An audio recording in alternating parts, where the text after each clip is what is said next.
Kita bahas munculnya nama mantan Menkominfo Budi Aris Setiadi dalam dakwaan kasus judi online bersama Wakil Ketua Umum Projo Freddy Damanik dan pengamat kepolisian ISS Bambang Rukminto. Selamat petang semuanya. Petang. Selamat sore. Oke, saya mau ke Bung Freddy dulu. Bung Freddy, apakah Pak Budi Ari tapi ada rencana akan mengklarifikasi langsung kepada publik soal ini? Ya, sampai sekarang beliau memang meminta kami mengklarifikasi ini ya, karena beliau sedang berada di Vatikan, kalau nggak salah ini baru OTW sebentar lagi ya, menuju Indonesia, menuju Jakarta. Kami belum tahu kalau beliau akan melakukan klarifikasi langsung, tetapi kami memang sudah kontak langsung dengan beliau beberapa kali, menanyakan tentang ini, berdiskusi tentang ini, dan kami memang secara resmi diminta untuk melakukan klarifikasi dan penjelasan perihal ini kepada publik, kepada media. Apa klarifikasinya dari Pak Budi? Ya, seperti yang saya sampaikan tadi. Jadi kan jujur kami belum membaca, belum melihat dokumen dakwaan ini ya. Kami belum melihat. Yang kami lihat hanya potongan-potongan, cuplikan-cuplikan katakan di media, di media online. Bahkan video pembacaan dakwaan ini pun jujur kami belum pernah melihat. Saya nggak tahu apakah Kompas memiliki video waktu sidang pembacaan dakwaan ini. Ya, jadi katakanlah informasi yang saya sampaikan ini ya, atau klarifikasi yang saya sampaikan ini hanya berdasarkan sumber dari media-media yang saya sampaikan tadi ya. Kalau itu kita asumsikan benar dakwaan itu sebagaimana dibacakan tanggal 14 Mei. Ya itu klarifikasi penting. Soalnya jujur kami belum membaca itu dan belum pernah pegang itu dokumen.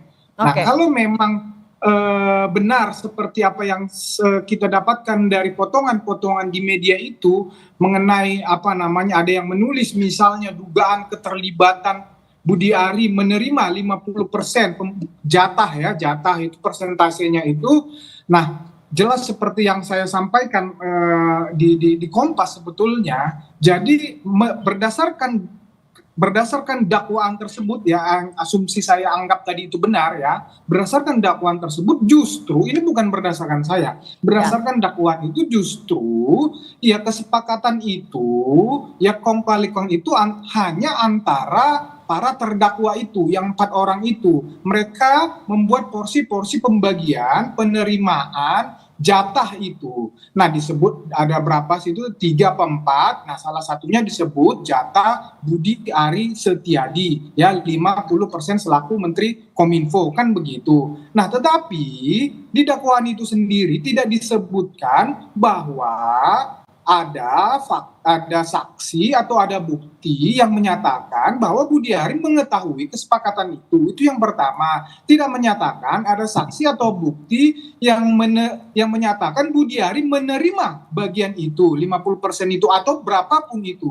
Nah, itu di dakwaan. Faktanya kami sudah konfirmasi dan tanyakan langsung bahwa memang beliau tidak tahu dan tidak menerima apapun dari proses transaksi apapun yang berhubungan dengan judi online itu. Oke, Bung Freddy. Oke, tahan dulu. Saya mau ke Mas Bambang. Mas Bambang, tapi dengan munculnya nama Pak Budi Ari di dakwaan, apa tindak lanjut secara hukumnya? Apakah langsung nantinya dipanggil ke pengadilan atau polisi sebenarnya juga bisa memeriksa ulang? Ya, apa yang disampaikan terdakwa dalam berita acara dan maupun dalam dakwaan ini merupakan salah satu fakta hukum yang ada dalam persidangan.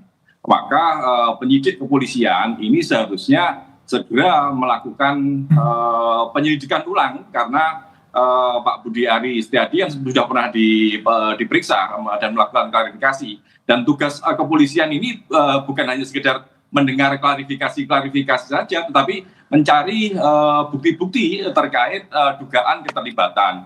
Kalaupun kemudian terdakwa ini memberikan pernyataan-pernyataan yang terkait dengan pembagian pembagian hasil dari judi online ini pun juga harus didalami lebih lanjut. Apakah ini benar sudah ada transaksi-transaksi atau hanya sekedar catatan-catatan saja? Bahkan catatan-catatan saja itu pun juga harus lebih didalami tidak bisa penyidik hanya sekedar mendengarkan klarifikasi dari pihak Pak Budi Aris Setiadi, tetapi lebih tepat penyidik bagaimana mendalami adanya bukti-bukti lain selain pernyataan dari terdakwa. Kalau itu bisa dilakukan, tentu ini akan lebih mengklirkan masalah, dan bagi terdakwa pun juga akan menjadi mendapatkan resiko bila pernyataan yang disampaikan ini tidak diperkuat dengan bukti-bukti terkait dengan pembagian hasil itu. Mas Bambang, tapi ini kan dakwaan itu berasal juga dari apa yang sudah diperiksa oleh polisi. Kalau dilakukan penyelidikan ulang, apa yang akan membedakan dengan pemeriksaan ulang ini nanti? Ya, yang membedakan tentu karena ini sudah menjadi fakta hukum di persidangan, itu bisa menjadi alat bukti petunjuk. Kalaupun kemudian ada bukti-bukti lain terkait keterlibatan beliau, tentu kepolisian bisa melakukan peningkatan status menjadi penyidikan seperti itu. Kalau untuk menelusuri bukti adanya aliran dana atau tidak, dugaan adanya aliran dana kepada Budi Ari, apa yang bisa dilakukan? Sulitkah, apa kendalanya? Dari saksi-saksi, karena ini sudah menjadi fakta persidangan ya, artinya hakim pun nanti juga akan mengejar apakah itu hanya sekedar pernyataan saja sebagai dalih untuk memperingan para terdakwa, atau memang memiliki bukti-bukti yang untuk memperkuat dari pernyataan tersebut. Kalaupun ini tidak ada bukti-bukti, tentu ini akan menjadi pemberat bagi terdakwa. Maka selain pendalaman pada terdakwa, penyidik juga bisa mencari bukti-bukti lain, misalnya transaksi, terus kemudian catatan-catatan kapan pembagian itu dilakukan, baik berupa kesepakatan yang termasuk Pak Budi Aris Setiadi mungkin mengikuti pernyataan tersebut, bisa melalui penyelidikan rekam jejak digital misalnya, seperti itu. Dan yang lebih penting adalah transaksi itu sudah dilakukan atau belum, seperti itu. Kalau belum dilakukan, tentu akan memperlemah kesaksian dari para terdakwa. Oke, Bung Freddy, Anda meyakini kalau Pak Budi Ari memang tidak tahu sebenarnya, tapi apabila memang perlu adanya penyelidikan ulang, Anda bisa meyakinkan publik juga bahwa Pak Budi Ari akan siap untuk diperiksa lagi? Ya, saya nggak tahu yang dimaknai dengan penyidikan atau penyelidikan ulang ini, tetapi ini kan proses baru ya di persidangan, ya, dan itu yang penyebutan itu yang saya juga nggak tahu tiba-tiba muncul itu di dakwaan. Saya mengatakan tiba-tiba muncul di dakwaan. Karena di dakwaan itu tidak juga disebutkan. Itu dari siapa, informasi siapa, keterangan siapa. Ya, apakah itu keterangan terdakwa yang mana? Tidak ada sebutkan di situ. Itu hanya muncul begitu saja. Ya, makanya saya katakan tadi di klarifikasi di depan. Bahkan, ya, apakah itu ada dibacakan jaksa? Ya, sewaktu membacakan dakwaan itu, jangan-jangan tidak ada, jangan-jangan kita ini hanya berdiskusi, hanya ada selembar catatan yang dakwaan yang beredar. Kalau yang saya lihat hanya seperti itu, tapi walaupun misalnya ada itu penyebutan, ya, tadi saya juga kurang sepakat ini sudah masuk di dalam fakta persidangan. Ya, karena sampai sekarang jujur kita itu belum melihat fakta persidangan yang mana. Nah, tapi ya, artinya Pak Budi Ari akan siap juga nggak kalau diminta pembuktian langsung di persidangan? Iya, seandainya memang ini bergulir masuk proses pembuktian, dan memang misalnya ada terdakwa yang mengatakan hal tersebut, kemudian hal tentang pembagian tersebut Budi Ari menerima, Budi Ari mengetahui kesepakatan tersebut, dan kemudian ya Budi Ari diperlukan untuk dimintai keterangannya juga sebagai saksi, Budi Ari pasti siap hadir di persidangan. Budi Ari juga punya kepentingan ini menjadi terang benderang. Ya, namanya juga harus dibersihkan justru melalui proses hukum ini. Kalau memang itu ada, justru kami masih ragu bahwa penyebutan Budi Ari itu ada oleh para terdakwa ini. Demikian. Oke, Mas Bambang, untuk mengurai benang kusut di pengamanan situs judi online ini, apa yang sebaiknya juga dilakukan oleh polisi ya tadi untuk membuktikan keterlibatan ada atau tidaknya nama Budi Ari sebenarnya dalam kasus ini? Sudah sejak lama sudah saya sampaikan, pemberantasan judi online ini tidak hanya sekedar menutup situs-situs judi online, tetapi mengejar di mana aliran uang yang didapat dari judi online itu. Makanya sejak awal kasus ini pun bergulir, ini juga melibatkan dengan duit yang sangat besar gitu. Para terdakwa ini melakukan kejahatannya di kementerian itu juga berdasarkan dengan dalih uang gitu. Makanya untuk mengejar ini bukti-bukti terkait dengan transaksi keuangan yang sudah disampaikan oleh PPATK ini juga harus didalami. Dan selain itu juga PPATK juga bisa menelusuri aliran dana dari rekening para terdakwa. Kalau itu bisa dilakukan, tentu ini akan bisa membuka tabir-tabir yang selama ini tertutup. Penyidik bisa melakukan hal seperti itu, dan itu juga harus dilakukan. Bukan hanya sekedar mengklarifikasi pada terduga. Kalau klarifikasi terduga atau tersangka itu memiliki hak ingkar gitu. Makanya sangat-sangat lemah. Yang lebih penting lagi itu adalah mencari bukti-bukti terkait aliran dana baik oleh tersangka maupun pemain atau bandar judi yang lain seperti itu. Oke, Bung Freddy, kita bicara seandainya lagi dengan disebutkan nama Pak Budi Ari di dakwaan, kan artinya tadi membuka peluang akan dipanggil atau menjadi saksi. Tapi apabila itu terjadi, apa bukti yang akan disiapkan juga oleh Pak Budi Ari dibantu oleh Projo untuk membuktikan ketidakterlibatan Pak Budi Ari nanti? Ya, saya rasa Budi Ari tidak perlu menyiapkan apapun ya, karena beliau 100% tidak terlibat apapun tentang judi online ini, baik memblokir ya, baik perintah untuk tidak memblokir ya, baik perintah untuk menerima uang, melakukan sesuatu untuk menguntungkan judi online ini. Justru sebaliknya yang dilakukan oleh Budi Ari adalah semua perintahnya baik yang terdokumentasi secara hukum, misalnya peraturan menteri, keputusan menteri tentang judi online ini jelas. Semua perintahnya adalah memberantas judi online, semua perintahnya adalah memblokir situs-situs judi online. Jadi silakan digali ya saksi atau bukti apapun ya mengenai keterlibatan Budi Ari, termasuk PPATK, termasuk TPPU, silahkan, karena beliau yakin betul tidak ada keterlibatan beliau ya untuk kasus judi online ini. Demikian.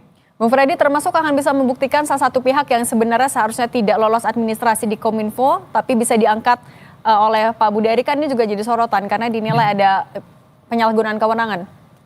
Ya, silakan. Jadi begini, itu kan bukan hal yang bisa ditutupi. Ya, itu kan bukan hal yang bisa ditutupi, itu semua pejabat Kominfo ya yang terkait bisa dipanggil keterangan untuk itu. Itu yang pertama. Yang kedua, ya perlu saya sampaikan, perlu saya jelaskan di sini ya. Budi Ari itu ketika menjabat ya menjadi Kominfo itu 17 Juli 2023, perintah prioritas yang harus dilakukan Budi Ari itu ada dua hal. Yang pertama, pemberantasan judi online, karena memang itu sangat merugikan masyarakat. Yang kedua yaitu pembenahan semua BTS. Nah, ini Budi Ari harus bergerak cepat. Bergerak cepat khususnya untuk melakukan dua hal ini. Nah, kita bicara konteks pemberantasan judi online. Budi Ari ketika masuk di situ, beliau ini tuh tidak mempunyai pemahaman tentang judi online ini ya. Oleh karena itu dia mengajak semua orang, semua pihak atau teman-temannya atau siapapun yang bisa membantu dia untuk memberantas judi online itu. Sehingga ya posisi pada saat itu Kominfo itu mempunyai SDM yang terbatas untuk pemberantasan judi online. Itu faktanya, bisa dicek di Kominfo. Dan pihak ini adalah termasuk yang diminta bantuan oleh Pak Budi Ari artinya ya? Nah, jadi ketika dibutuhkan SDM itu, maka ada yang menawarkan, termasuk teman beliau. Jujur teman beliau si Tony ini dia adalah teman, ya si Zulkarnain ini dia teman, menawarkan si Aka ini. Nah, si Aka ini kemudian mempresentasikan kemampuannya. Nah ini Oke, bukan Bung hanya Freddy. di hadapan Budiari, tetapi di hadapan Oke. seluruh pejabat Kominfo. Nah, adalah diskusi. Oke. Kalau diangkat menjadi tenaga ahli, ya syaratnya tidak memenuhi karena ijazah. Oke, Tetapi oke. syarat lazim. Oke, itu kami sudah tangkap oke artinya Bung Freddy. Oke, saya mau ke Mas Bambang singkat saja. Urgensi untuk meminta Pak Budi Ari memberikan klarifikasi dalam waktu singkat seperti apa atau dalam waktu dekat seperti apa? Ya, ini sangat penting sekali ya, sesuai dengan komitmen dari Presiden Prabowo untuk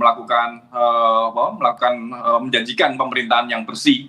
Tentu Pak Budi Ari segera melakukan klarifikasi, dan bukan hanya sekedar klarifikasi saja ya, tapi juga menyampaikan bukti-bukti ketidakterlibatan beliau seperti itu. Dan ini tentu harus bisa diadu dengan apa yang sudah disampaikan oleh para terdakwa. Mohon maaf, saya klarifikasi. Bukti-buktinya bukan ketidakterlibatan beliau. Bukti-buktinya ada keterlibatan beliau. Iya, bukti-buktinya harus keterlibatan beliau. Kalau ketidakterlibatan beliau, memang Budi Ari tidak terlibat. Justru buktikan dia terlibat. Ini framingnya jangan dibalik-balik. Gitu. Maksud saya, Pak Budi Ari Setiadi itu yang menyampaikan bukti-bukti, bukan dari kepolisian gitu. Kalau Pak Budi Ari yang mendatangi kepolisian atau mau mendatangi kejaksaan seperti itu. Kalau kepolisian sudah menjadi kewajiban kepolisian mencari barang bukti. Ya, seperti betul itu toh. Iya, betul. Tapi